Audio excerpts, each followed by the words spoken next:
হাত দিয়েছি, এই হাতটা ভালো জায়গায় রাখবার জন্য দিয়েছি।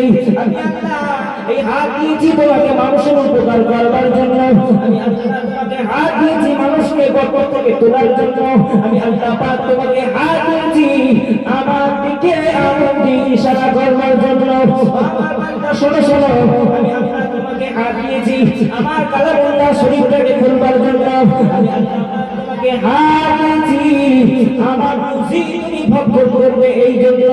আমার বান্দা শোনো শোনো, তুমি যদি এই নিয়ামতের শুকরিয়া আদায় করো, তুমি যদি এই নিয়ামতের শুকরিয়া আদায় করো, আমি আল্লাহ পাক তোমার হাতের ক্ষমতা বাড়িয়ে দেব। জোরে বলুন না সুবহানাল্লাহ। হাতকে আমাকে সঠিক জায়গায় লাগাতে হবে না হবে? এই কথা বলে এই যুবক ছেলে আমার দিকে থেকে এই কথা বলো, হাতকে সঠিক জায়গায় লাগাতে হবে না হবে না হবে? আমি যদি বেশি জায়গায় লাগাই কদিন পর দেখবে হাত লাগাইছে, এই হাত আর কাজ করছে না। সঠিক জায়গায় তোমার হাতকে লাগাতে হবে।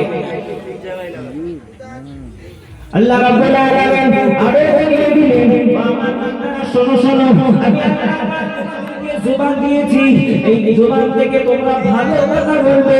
আমি আল্লাহ তোমাকে জবান দিয়েছি, এই জবান দিয়ে তোমরা কালামুল্লাহ শরীফ পড়বে। আমি আল্লাহ তোমাকে জবান দিয়েছি, এই জবান দিয়ে মানুষকে হক কথা বলবে। আমি আল্লাহ তোমাদেরকে জবান দিয়েছি, এই জবান দিয়ে ভালো জিনিস তোমরা খাবে। ও মুসলমান ভাইরা আমার বাবা যারা শোনো, আল্লাহ রাব্বুল আলামিন আরো জানিয়ে দিলেন, আমার বান্দা শোনো, এই জবান থেকে যদি খারাপ কথা বার করেছো, এই জবানের যদি অপব্যবহার করেছো, এই জবানের যদি নাশকরি করেছো, আমি আল্লাহ পাক তোমার জবানকে আমি আল্লাহ কেড়ে নেব। তুমি যদি এই জবান থেকে খারাপ কথা উচ্চারণ করেছো, মানুষকে ক্ষতি করবে কিভাবে সেই কথাটা তুমি জবান থেকে বার করছো, মানুষকে তুমি গালি দিচ্ছ, মানুষের বিপদ করছো, পরনিন্দা পরচর্চা করছো। ও মুসলমান শোনো, আল্লাহ পাক বললেন তুমি যদি নিয়ামতের শুকরিয়া আদায় করো, আমি নিয়ামতকে আরো বেশি বাড়িয়ে দেবো। আর নিয়ামতে যদি নাশুকরি করো, আমি আল্লাহ নিয়ামতকে ছিনিয়ে নেব।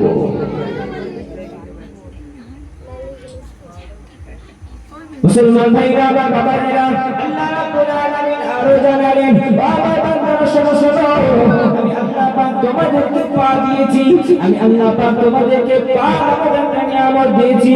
ও বাবা বান্দারা শোনো শোনো, আমি আল্লাহ পাক তোমাদেরকে পা দিয়েছি ভালো জায়গায় যাবার জন্য, আমার ঘর মসজিদে যাবার জন্য, আমার ঘর কাবা বাইতুল্লাহ যাবার জন্য। আমি আল্লাহ পাক তোমাদেরকে ঘর দিয়েছি, আমি আল্লাহ পাক তোমাদেরকে পা দিয়েছি সঠিক পথে চলবার জন্য।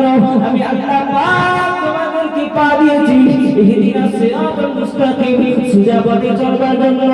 মুসলমান শোনো শোনো, আল্লাহ পাক আরো জানিয়ে দিলেন, আমার বান্দারা শোনো শোনো, তোমরা যদি পায়ের মতো এই নিয়ামতের শুকরিয়া আদায় করো, আমি আল্লাহ পাক তোমার এই পায়ের ক্ষমতা বাড়িয়ে দেব। মুসলমান শোনো শোনো, এই পায়ের যদি নাশুকরি করো, এই পা হেঁটে হেঁটে মানুষের ক্ষতি করতে যাও, মুসলমান শোনো শোনো, এই পা যদি হেঁটে হেঁটে তুমি মানুষের অন্যায় করতে যাও, আমি আল্লাহ পাক তোমার পায়ের ক্ষমতা কেড়ে নেব।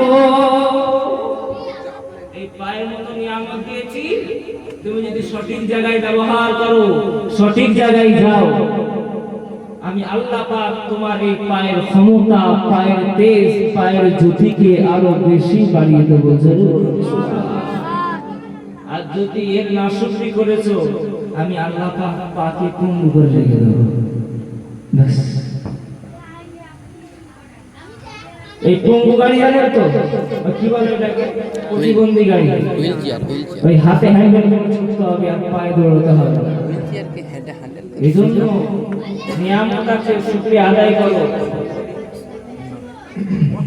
আল্লাহ রাব্বুল আলামিন আগে জানিয়ে দিলেন, আমার বান্দা শোনো, আমি আল্লাহ পাক তোমাকে সমস্ত নিয়ামতের থেকে সবথেকে বড় নিয়ামত দিয়েছি, তোমাকে আমি আল্লাহ পাক সুস্থ রেখেছি। আমার বান্দা শোনো শোনো, আমি আল্লাহ পাক তোমাকে সুস্থ রেখেছি, এটা হলো বড় নিয়ামত। কারণ এই সুস্থ না থাকলে মানুষ দুনিয়ার এক প্রান্ত থেকে অপর প্রান্তে যেতে পারে। মুসলমান শোনো শোনো, আল্লাহ রাব্বুল আলামিন জানালেন, আমার বান্দা তোমাকে সুস্থ রেখেছি, তুমি সুস্থ রেখেছি এই জন্য তুমি দুনিয়া জমিনে কর্ম করবে, তুমি দুনিয়া জমিনে আমি আল্লাহ আমার ইবাদত বندگی করবে, আমার উপাসনা আরাধনা করবে, আমার হুকুম নামাজ পড়বে, আমার নবী পাকের তরিকা মানবে। ও মুসলমান শোনো শোনো, আল্লাহ রাব্বুল আলামিন জানালেন তুমি যদি তোমার নিয়ামতের শুকরিয়া আদায় করো, তোমার শরীর সুস্থ আছে, এই সুস্থ যদি তুমি ভালো কাজে লাগাও, আল্লাহ পাক তোমার শরীরের ক্ষমতা আরো বাড়িয়ে দেবে। এই সুস্থ আছো তুমি যদি সঠিক জায়গায় লাগাও, এই নিয়ামতকে সঠিক জায়গায় লাগাও, তাহলে আমি আল্লাহ পাক তোমার শরীরের ক্ষমতা আরো বেশি বাড়িয়ে দেব। জোরে বলুন সুবহানাল্লাহ।